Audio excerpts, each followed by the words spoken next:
Back to my channel. তো সকাল সকাল চলে এসেছি, সকাল না সকালের টিফিন সব হয়ে গেছে। এখন ছেলেকে রেডি করাচ্ছি আর এখন থেকে আমার ব্লগটা স্টার্ট করছি।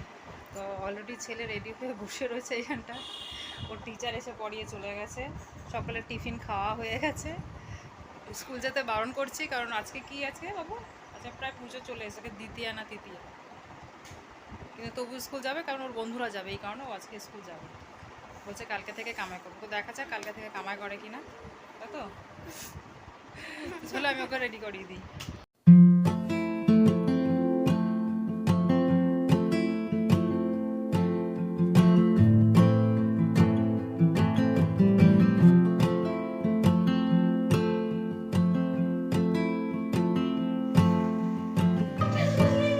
এখন পেন্সিল বক্স নেয়নি, ঘোরাচ্ছে। নিয়েছিস, ভুলে গেছিস নাকি পেন্সিল বক্স? চল, গাড়ি আসেনি, গাড়ি আসবে তারপর যাবি।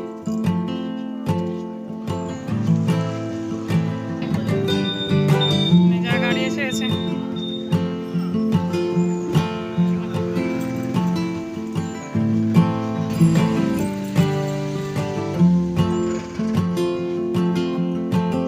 স্কুলে গাড়িতে স্কুলের গাড়িতে দিয়ে এসেছি, এবার ঘরের কাজ শুরু করি। ঘরে অনেক কাজ আছে, তাই আগে রান্না করি, এবার দুপুরে রান্না স্টার্ট করব। আর আজকে বাইরে ভালো রোদ উঠেছে, সেজন্য আজকে বিছনার চাদর ওখানটা সব আমি রেখেছি ঝুড়ির ভিতরে, ওগুলো আজকে ধুয়ে দেবো।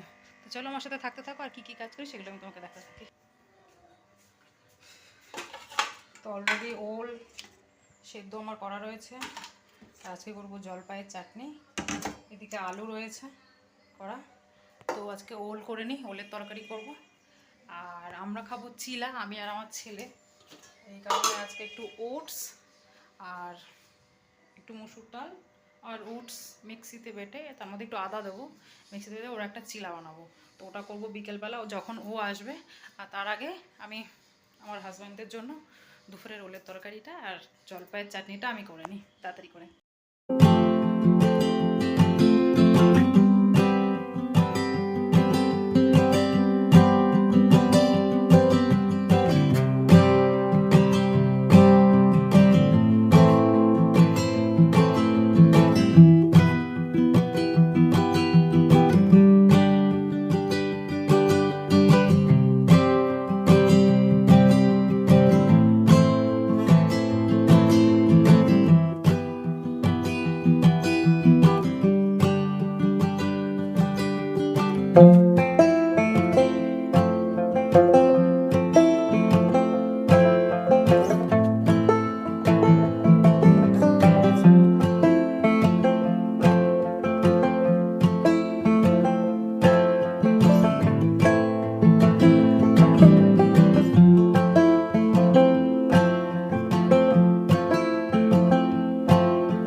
এসে গেছি ছাদে, কারণ ছাদে অনেক জামা কাপড় আজকে ধুয়েছি, তো সেগুলো নিতে এসেছি। সব শুকিয়ে গেছে অলরেডি, হ্যাঁ শুকিয়ে গেছে সব, একটা দুটো ভেজা থাকতে পারে, নিয়ে চলে যায়। এইটা যেমন একটুখানি ভেজা আছে, নাহলে আবার কখন বৃষ্টি চলে আসবে দেখা গেল, রেখে দিলাম, ওই ভয়ে নিয়ে চলে যায়। আর এখনও ছাদে দেখো এই সাইডটা উঁচু আছে আর এই সাইডটায় জল, একটুখানি ভেজা ভেজা জল রয়েছে। আর আমার জামা কাপড় চারদিকে রয়েছে, তো আমি জামা কাপড়গুলো তাড়াতাড়ি করে তুলে নিই। এবার এক্ষুনি আমার ছেলে চলে আসবে 4:30, তো তাড়াতাড়ি করে জামা কাপড়গুলো তুলে নিচে যায়। সব নিয়ে এসছি, আর আজকে কেস জুতোটাও ধুয়ে দিয়েছি একবারে, নাহলে আবার কবে ধোবো তার নেই ঠিক। এবার এগুলো দেখি কোনটা ভেজা আছে আর কোনটা শুকনো, সেই অনুযায়ী এ করবো। আর এখন বাজে ঘড়িতে 3টে, আর ঠিক 4টে 4:30 দিকে ছেলে চলে আসবে। 4:30 না 4:15 ওদের ছুটি হয় স্কুল, আর 4:30 সময় চলে আসবে। তো ততক্ষণ আমি এই জামা কাপড়গুলো একটুখানি ভাঁজ করে নিই। স্কুল থেকে চলে এসছে, এবার কি বলেছে ম্যাডাম, তো স্কুল থেকে এসে এবার শুরু হবে ওর নাখড়া। আর আজকের ব্লগটা আমরা এখানেই শেষ করছি, দেখা হবে তোমাদের সাথে পরের একটা ব্লগে। টাটা টাটা করে দাও।